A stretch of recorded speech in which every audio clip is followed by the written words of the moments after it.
You likely feel the anxiety of running a small business, the constant dread of being outmatched by massive conglomerates with endless capital and towering headcounts.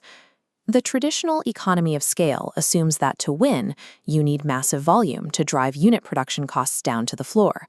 But sheer size creates friction. Large companies get strangled by processes. Simple decisions require 10-step bureaucratic approval chains to satisfy shareholder expectations. This friction forces large corporations to actively ignore highly profitable niche markets. A tight customer base generating $30,000 a month is a goldmine for a small business. For a billion-dollar conglomerate, it is a rounding error that does not justify the paperwork. Operating at a smaller size provides the friction-free environment needed to weaponize the economy of speed. A massive factory has to produce the exact same item 100,000 times just to break even on a production run. A small business can offer mass customization, printing a single, highly personalized item on demand and charging a premium price for the privilege. While corporate customers are stuck navigating endless phone trees and AI chatbots, a small business can offer true white-glove service. Customers get to speak directly with the founder of the company to solve their problems. This agility allows a small team to command higher profit margins and forge unbreakable customer loyalty. You can thrive in spaces that are physically too tight for a giant corporation to maneuver inside. Let's look at how this works in practice with Siam Precision, a 15-person machine shop that was teetering on the edge of bankruptcy.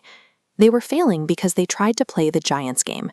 They were consistently losing massive manufacturing bids for 100,000-part runs, trying to compete on pure price against corporate factories with thousands of employees. To survive, they abandoned mass production entirely. They pivoted to offering 24-hour turnaround times exclusively on single, complex prototype parts. This diagram shows the financial mechanics of that pivot.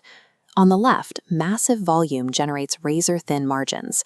On the right, corporate R&D engineers gladly paid 10 times the market rate for a single prototype, avoiding their corporation's month-long internal wait times. Siam Precision converted their lack of heavy machinery into highly profitable scheduling flexibility. They built a lucrative business without fighting a single price war. This agility directly applies to marketing. You don't need cash for massive Super Bowl ad spends. You use guerrilla tactics. The first tactic is time. When a viral moment hits the news, a small team can write and publish a post in 15 minutes. The corporate competitor is paralyzed for days, waiting for legal departments to clear the draft. The second is space. Instead of buying a diluted, citywide billboard campaign, you achieve hyper-local dominance. You saturate a single office building across the street with promotions until you own that specific space completely. The third is people. Instead of renting one distant celebrity spokesperson, you leverage 100 passionate micro-influencers, your actual customers, to share their genuine experiences. A competitor's multi-million-dollar budget cannot buy the real-time speed or the hyper-local trust that these small-scale tactics generate.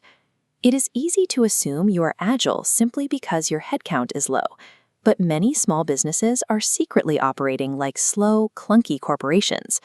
Does it take your company more than 24 hours to approve a minor $150 expense? Are you terrified of rejecting toxic clients who demand profit-killing discounts? Has the founder retreated to a back office to stare at spreadsheets, completely avoiding the frontline customers? Answering yes to these questions means you are both small and slow, a position that yields none of the efficiency of a corporation and none of the agility of a startup. The military philosopher Sun Tzu taught that you should not fight a giant where they are strong. You drag them into a game they are simply too heavy to play. Small businesses must embrace their lack of scale. That is exactly how you exploit the unavoidable blind spots of your massive rivals. Corporate executives watching this should take note. These hyper-agile fleets are systematically chipping away at market shares once considered untouchable. In our next episode, we will explore how billion-dollar companies can restructure themselves to survive this exact threat in the Ambidextrous Organization.